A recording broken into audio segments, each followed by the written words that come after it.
As I mentioned in my Alien video about the existence of other extraterrestrials in the Alien universe, I developed a theory about how the Colonial Marines operate in Aliens. Now, as I said in that video, this is ignoring all other media, I'm only going by the film itself. It's more fun that way. The name Colonial Marines suggests a specialised function dealing with the colonies rather than typical military. Basically a night watchman to the proper military SWAT team. I'm extrapolating based on how Marines were sometimes used in the Age of Exploration, but I think a certain amount of them were assigned to a colony. To protect the local government, to put down rebellions, to do unskilled work that required muscle, and to protect the colony from aliens. Whether that's intelligent aliens who object to being colonised, or local wildlife. I came to this conclusion as a way to deal with a logical problem in the film.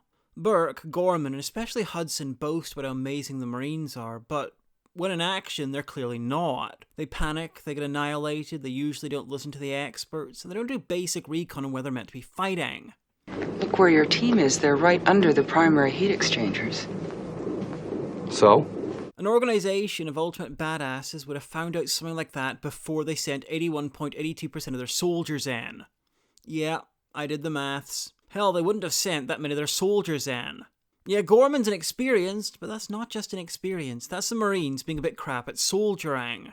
And this was deliberate. Aliens was partially inspired by the Vietnam War. The thing is, the soldiers in Vietnam were generally conscripts.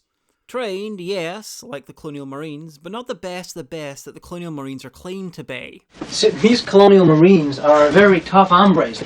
They're packing state-of-the-art firepower. There's nothing they can't handle. Lieutenant, am I right? That's true. So we think Burke was bullshitting to get her to come, and Gorman was just going along with that.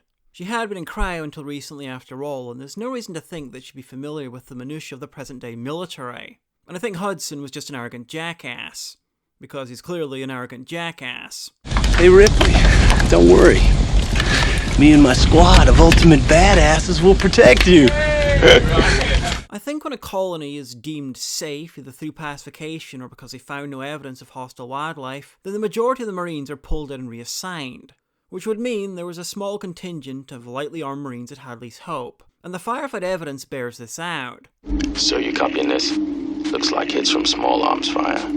I think the Marines left at a safe colony are mainly there to guard the colony leaders and discourage mutiny. I also think that a set amount of Marine squads are kept on call in case they're needed somewhere, and this is what Gorman's squad were doing before being assigned to join Burke and Ripley. Good morning, Marines. I'm sorry we didn't have time to brief you people before we left Gateway, but... Sir. So, do we have any tangible evidence that the Marines aren't the best of the best, beyond them clearly not being the best of the best? Well, kinda. In Alien 3 we see soldiers in protective armour.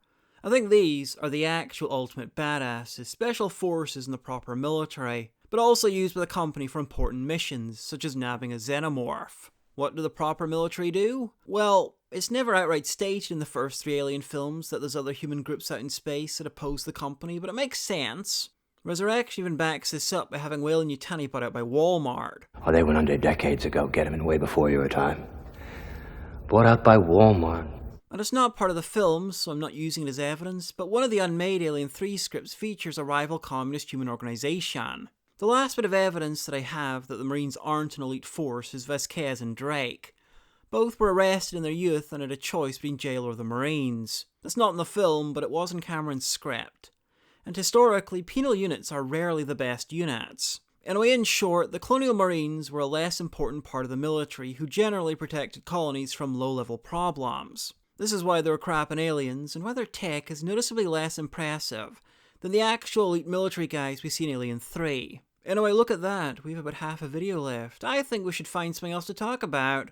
So who wants to know what the company knew in Aliens, and when they knew it? In Alien, the company clearly knew about the space jockey's ship. There is an explanation for this, you know. If they didn't, there wouldn't be a plot. But the guys in the inquest at the start of Aliens have no idea.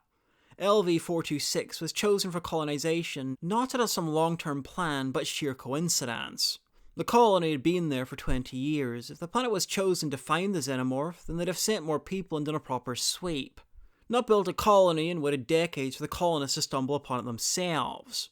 So, why the change? Basically, I think the massive, sprawling bureaucracy of the company forgot.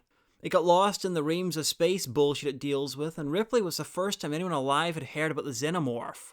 Hell, I think the info about the xenomorph was so buried by the time Aliens happened that Burke didn't even have a full picture before he sent the coordinates to the space jockey's ship and joined the Marines in the mission.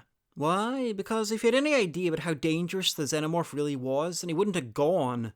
Or at least he'd have remained on the ship. Or he'd have requested extra Marines. And when I say he didn't know, I mean he listened to Ripley's story, but like everyone else, he thought she was nuts. Acid for blood.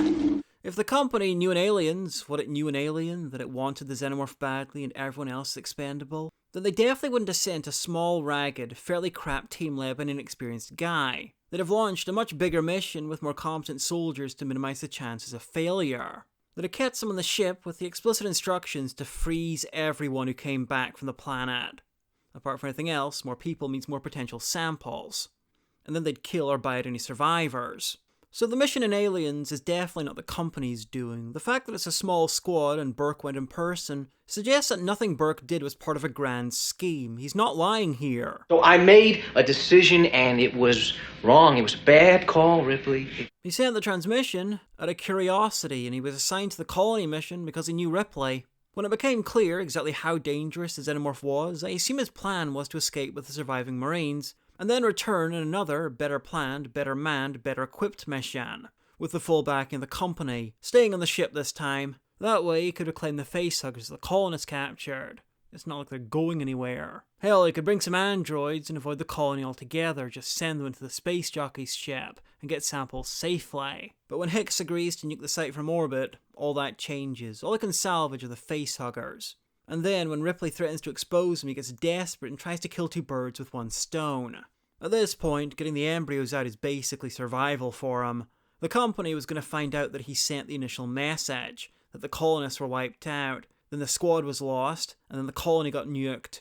He's finished, unless he can smuggle out something for the company. He's not so much evil as desperate.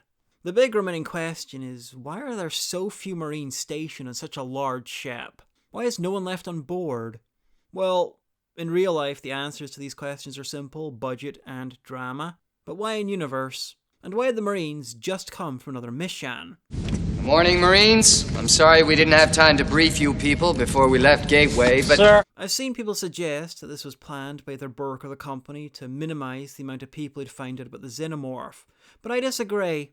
I think this is standard operating procedure. The Marines rarely have to deal with actually dangerous aliens. So sometime after the ships were built, their budgets were cut, and where they'd once have had a couple of hundred soldiers, now there's only a couple of dozen.